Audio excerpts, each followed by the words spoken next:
Um, However, speaking of things you couldn't show in an elementary school class, No, definitely not. Uh, it's a one-way ticket to midnight. yes.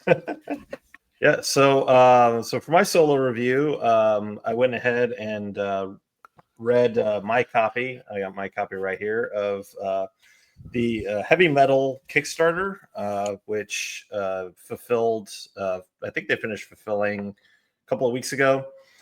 And very obviously very successful Kickstarter. I believe they raised almost $800,000.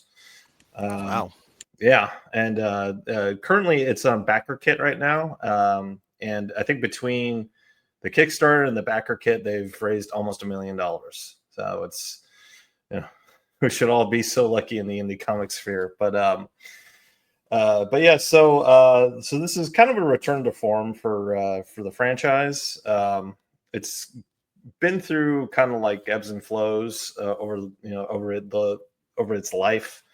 Um, for those of you who probably weren't aware of this, back in the earlier mid '90s, uh, Kevin Eastman, who was one of the creators of Teenage Mutant Ninja Turtles, he and a couple other guys actually bought Heavy Metal, and they parlayed that into more books, and then they made a movie where Eastman put his wife in it.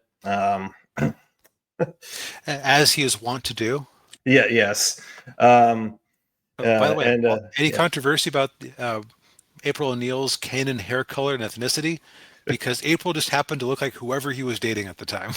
yeah, pretty much. Oh, that sucks, man. Courier's Outlet, they sent them the wrong cover and they won't respond. That's too bad, man. Hopefully they'll get back to you at some point. But yeah, in typical, but this book here, it's in typical heavy metal fashion. I mean, it's an anthology, a very thick book. I mean, as you can see, um, That's very thick. How much did that it, cost? this was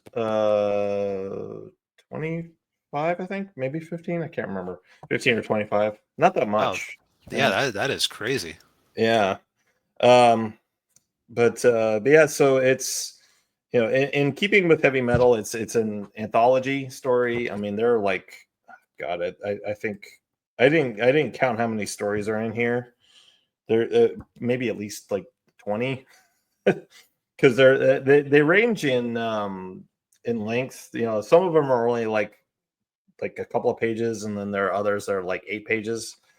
Um, but yeah, it's and as you might expect with anthologies, some of the stories are really good. Some of them are, you can skip over them if you're reading it. Um, I will say, this one story I really liked. This one with Tarna, of course, who's the everybody when everybody thinks of heavy metal, that's usually who they think of. They think of Tarna. So this Right. right here, I really like this story. Thankfully, I opened it on the page where she's not naked. Uh, there's plenty of fan service, by the way, in this, especially with Tarna. Yeah, It's kind of what she's there for. That's why in South Park they kind of made her the object of it. yeah, when they're getting cheesed. Uh,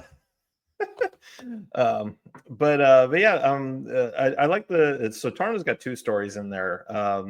One of them's really good, where she's fighting these kind of like Neanderthal type guys who ride around on giant winged bats. And then they actually come across like a nest of the pterodactyl creatures, which end up becoming her mount.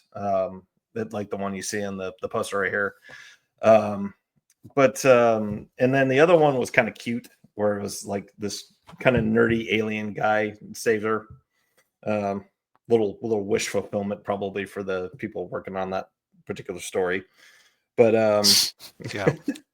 but some of it, like some of them are like they're cute like that. There's a couple of that are funny. There's one in here I really liked, that was really funny, where you had these guys who are these two humans and these three aliens.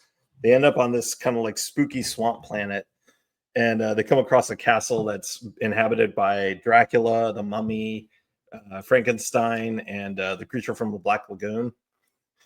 And they're lamenting. They traveled to this planet because back on Earth, nobody was scared of them anymore. They weren't really monsters. You know, they were all worried. You know, it's the guy with the chainsaw and the guy who goes in your dreams and the guy with the machete and the hockey mask.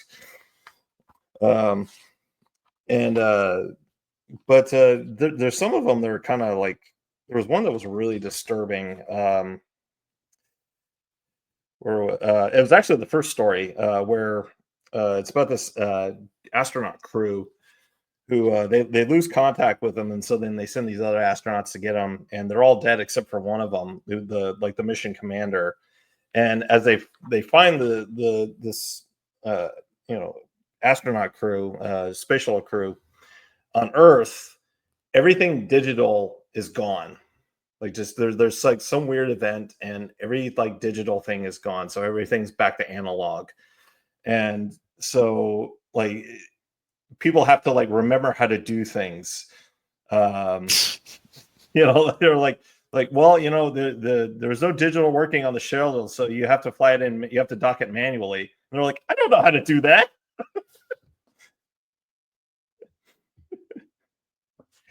That's okay. So there are three Tarna stories. Okay. um I'm trying to remember where the other one was, but yeah, it's but yeah, so there's that story, and then there was another one that was actually really sad, about this. It was a robot a humanoid robot who was like a jazz musician, and or he's a musician, and but he was part of a family of musicians, and then there was this robot human war, and the robots won, and his human family all died. So, you know, he goes out to do this great one last performance, and then he, you know, uh, booms himself. Um, Hmm. yeah, and there's okay. So this one story here, it went nowhere. It was, you got these dwarves who, you know, they're like, they're living underground, and like, you know, they seal themselves off, and they're like, oh, the humans are coming back, and the humans are like, it's like modern day humans, you know, they're just miners, and then it just, the story ends. It's just odd. uh but yeah, I mean, there's some, I would say, also too, there are a couple of references to segments from the movie. One is the famous B-50 B-17 bomber sequence that they did with the Lochnar turning everybody into zombies. There's kind of a continuation of that, and then uh, and also the opening sequence of the movie where the, you know, the car landing with the astronaut driving the car and landing it on the planet. Um, that's in there, although it has a different, it takes a different turn than it does in the movie. So, would you say the movie is kind of necessary viewing before reading this? I wouldn't say so. Um, maybe for the maybe for that sequence with the World War II part. But no, I would say, you know, I mean, you don't necessarily need to watch the movie to enjoy this. But I would say 85% of the stories are really good. The rest of them are kind of meh. You know, I would say some of them kind of near the end were a little meh. Um, Hmm. but So, you know, so it kind of gets a B rating on a hit in terms of hits. yeah, I would say that. Yeah, B. Yeah. You know, not fantastic, but I mean, but I will say the stories that are good are really good. Um, the artwork is fantastic on a lot of them. There was one that I didn't like the artwork on because it was, they used very shaded coloring on it. I don't know if you can see that. It's kind of hard Looks to see. it looks like it's very muted. Yeah, Hmm. yeah. The story on this one was actually pretty decent. The problem was it's just I had a hard time seeing it. Um, but yeah, I mean, if you like heavy metal and you missed out on the Kickstarter, you can either go to you can probably find their backer kit website where you can get it there, or you can. It's in local comic book stores too. I don't know if it's on Amazon, but you could probably pick it up. Yeah, where in your Wherever fine comic books are sold, also Indeed. Marvel and DC. Yes.